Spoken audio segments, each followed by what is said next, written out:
Sous un ciel infecté d'étoiles, mon cœur s'est morcelé à la vue de ta tristesse si noire.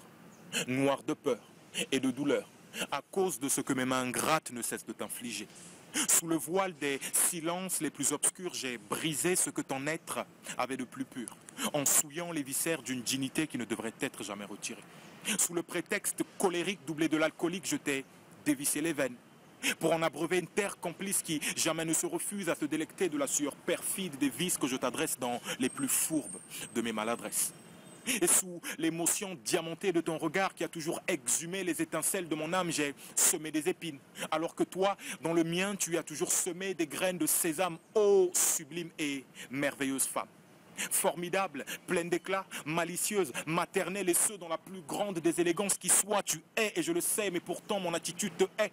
Car mon cœur ne cesse de se remplir de noirceurs multiples à ton égard, bien que je sache aussi que tes entrailles ont été les premiers rails sous lesquels les orteils de ma vie ont commencé à se solidifier, telle la rancune d'un oiseau sur ceux de sa cage, à l'endroit de celui qui l'a privé de toute liberté.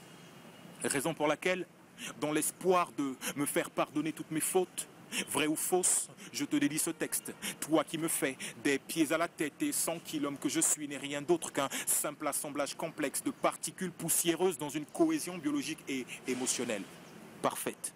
Sous les vagues de cette poésie urbaine profonde, j'adresse une pensée particulière à toutes les femmes qui ont perdu la vie, au Mali, en Centrafrique, en Syrie ou encore à travers le monde.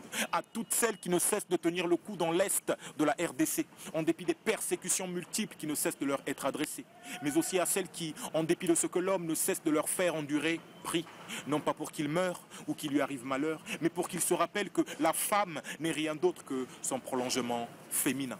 Où que vous soyez et dans tout ce que vous faites, femmes, soyez toutes bénies.